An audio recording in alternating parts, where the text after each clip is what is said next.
வணக்கம் நண்பர்களே. Aim carrier institute Madurai சார்பாக உங்களை அன்புடன் அழைக்கிறோம். வெற்றி நிச்சயம்.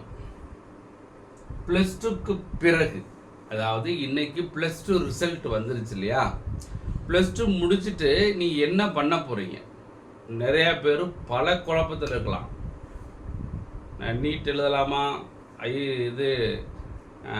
ஐஐடி ஜேஇ எழுதலாமா, இல்லை அக்ரி போகலாமா, இல்லை இன்ஜினியரிங் போகலாமா, ஏஐ எடுக்கலாமா, ஆர்டிஃபிஷியல் இன்டெலிஜென்ஸ் இப்போ புதுசாக கோர்ஸ் நிறையா இந்த மாதிரி போயிட்டுருக்கு.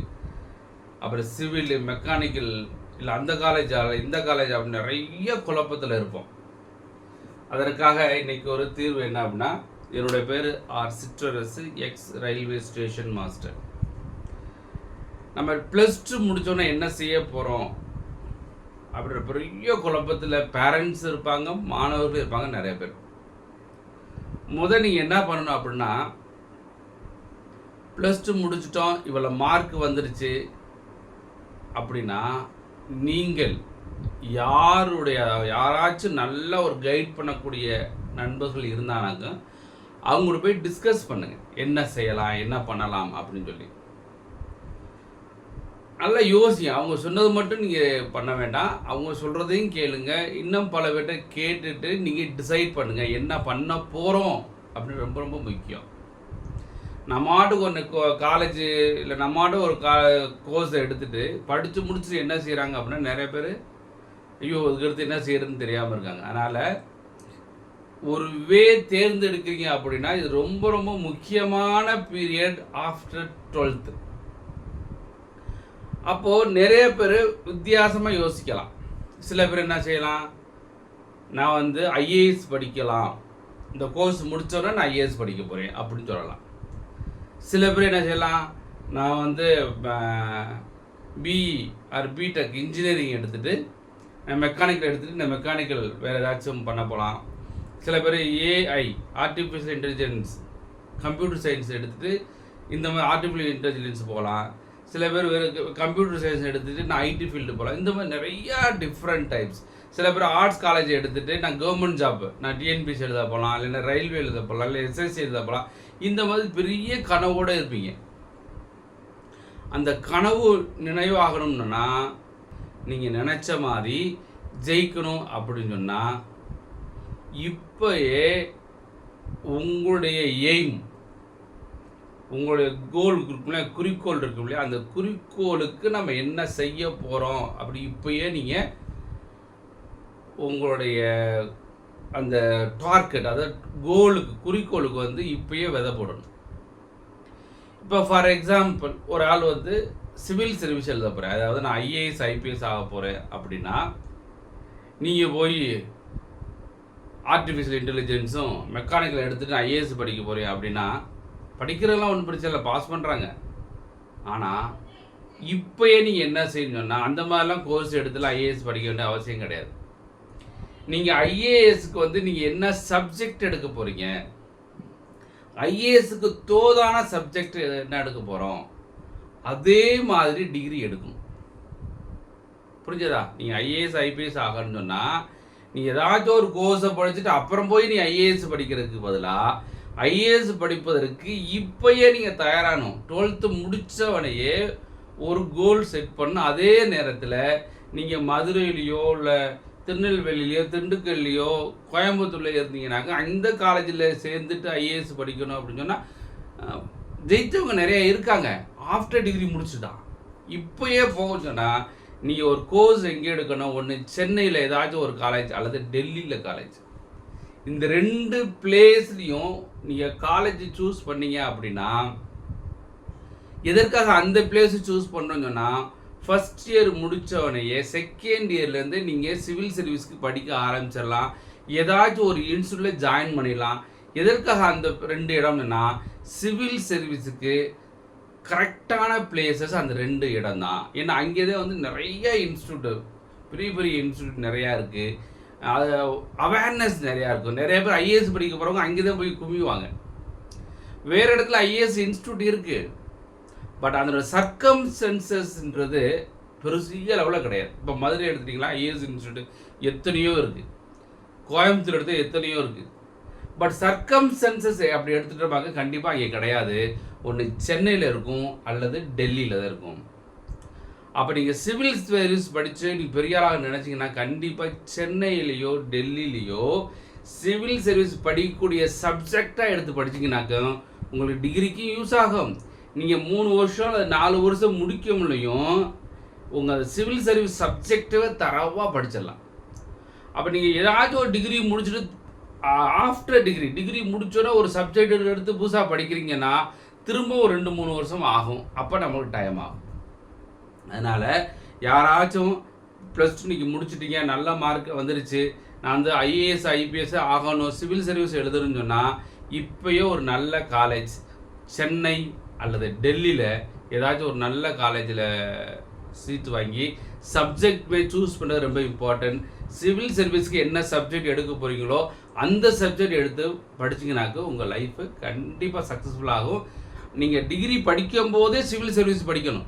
நீங்கள் டிகிரி முடிச்சுட்டு படிச்சிங்கன்னா வருஷக்கணக்காகும் உங்களுக்கு. அதனால் டிகிரி படிக்கும் போதே சிவில் சர்வீஸுக்கு ஏதாச்சும் ஒரு இன்ஸ்டியூட்டில் ஃபஸ்ட் இயர் முடித்தோன்னா போனால் போதும், எடுத்தோடனே கூட போக வேண்டாம். ஃபஸ்ட் இயர் முடித்தோடனே செகண்ட் இயரில் போய் ஒரு சிவில் சர்வீஸ் இன்ஸ்டியூட்டில் போய் ஜாயின் பண்ணிங்கனாக்க டிகிரி போய்கிட்டே இருக்கும், உங்கள் சப்ஜெக்டே போய்கிட்டு இருக்கும். கேஷுவலாக படித்தா போதும். ஃபைனல் இயரில் வந்து நீங்கள் ப்ரிலிமினரி எக்ஸாம் எழுதி வித்தின் 1 இயரில் நீங்கள் ஆஃப்டர் டிகிரி முடித்த 1 வருஷத்தில் வாங்குறதுக்கு அதிக வாய்ப்பு இருக்குது. இது வந்து சிவில் சர்வீஸ் எக்ஸாமினேஷன்.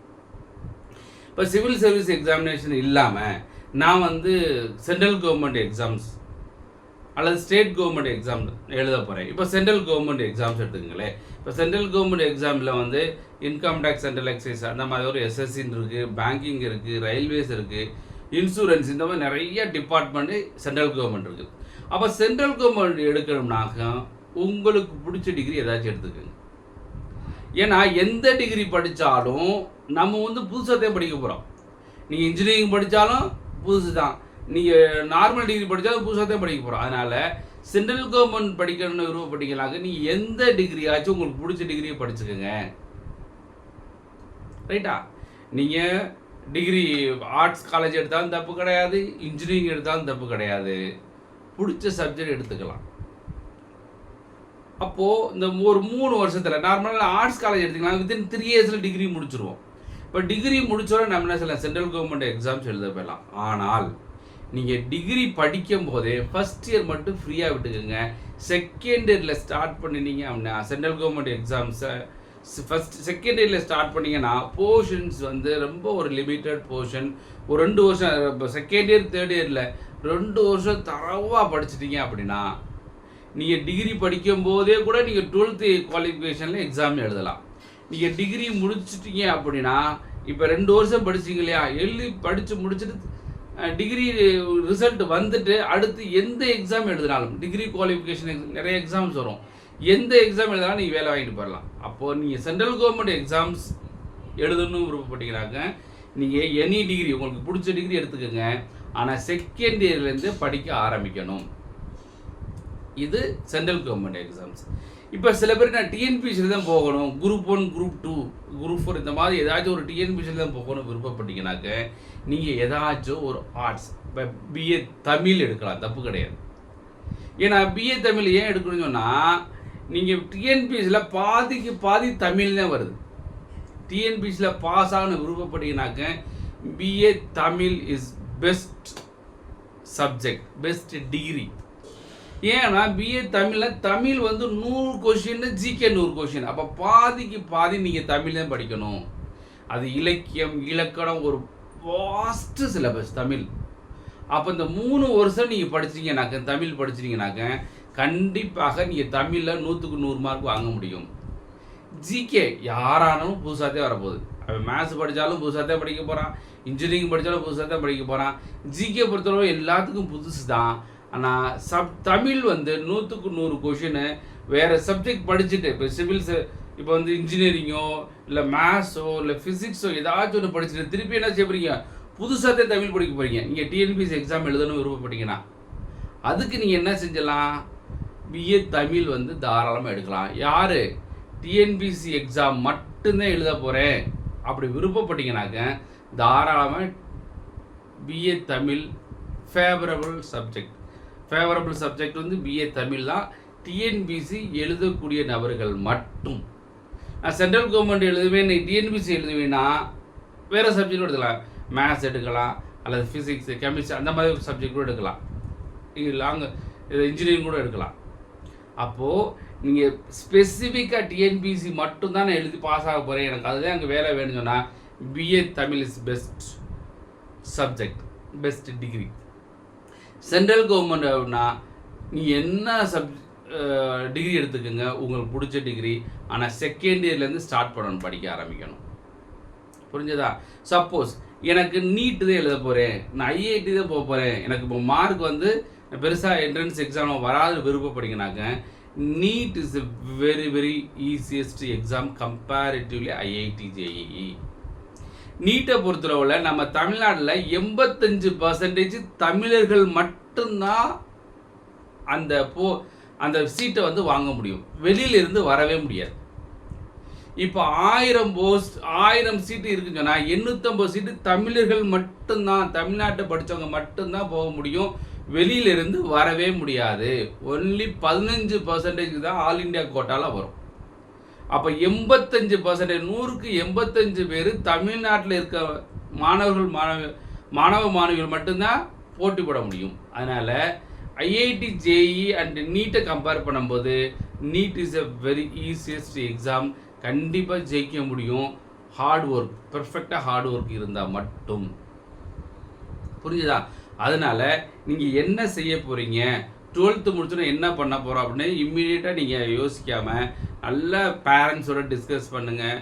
வேறு பேரண்ட்ஸுக்கு தெரிஞ்சவங்க யாராச்சும் இருந்தாங்க அப்படின்னா என்ன செய்ய போகலாம் அப்படின்ற ஏதாச்சும் ஐடியா இருந்துச்சுனாங்க, இதனுடைய இந்த ஃபீல்டில் நல்ல எக்ஸ்பீரியன்ஸ் பர்சன் இருந்தாலும் அவங்களோட டிஸ்கஸ் பண்ணி நீங்கள் ஒரு சூஸ் பண்ணிங்கனாக்கா உங்களுடைய எய்ம் வந்து ஈஸியாக ஒரு 3 வருஷம் 2 வருஷம் மிச்சம் பண்ணலாம். ஏன்னா டிகிரி படிக்கும்போதே நீங்கள் படிச்சிட்டிங்கனாக்க உங்கள் கோலை வந்து செட் பண்ணி நீங்கள் ஜெயிக்கிறதுக்கு அதிக வாய்ப்பு உண்டு. அதனால் நண்பர்களே, +2 முடித்த நபர்கள் +2 முடிச்சாலும் என்ன பண்ணலாம் அப்படின்னு சொல்லியிருக்கேன். இதில் ஏதாச்சும் டவுட் இருந்துச்சுன்னா தாராளமாக கமெண்ட் பதில் சொல்லுங்கள், கண்டிப்பாக கமெண்ட் பண்ணலாம். ஏதாச்சும் உங்களுக்கு விருப்பப்பட்டு நீங்கள் ஃபோனில் கேட்கணும் அப்படின்னா தாராளமாக ஃபோனில் கேட்டு நீங்கள் உங்களுடைய கிளாரிஃபிகேஷன் வந்து கிளியர் பண்ணிக்கலாம்.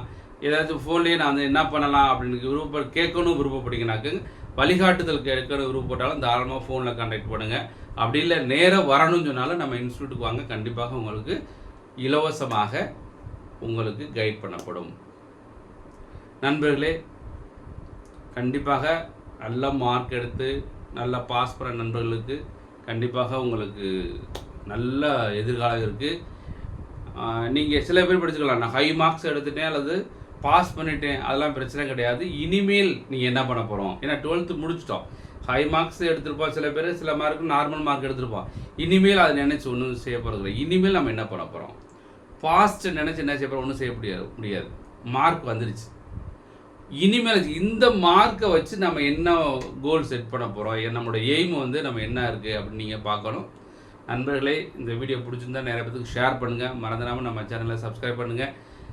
ஏதாச்சும் டவுட் இருக்குன்னா கமெண்ட் பதில் போடுங்க, கமெண்ட் பண்ணலாம். இல்லை ஃபோன் பண்ணி கேளுங்க, கண்டிப்பாக கிளாரிஃபிகேஷன் பண்ணுவோம். இல்லை நேராக வந்து நீங்கள் வழிகாட்டுதல் கேட்குற விருப்பப்பட்டீங்கன்னா நேராக வாங்க. நன்றி நண்பர்களே, நன்றி, வணக்கம், வெற்றி பெற வாழ்த்துக்கிறோம். நன்றி.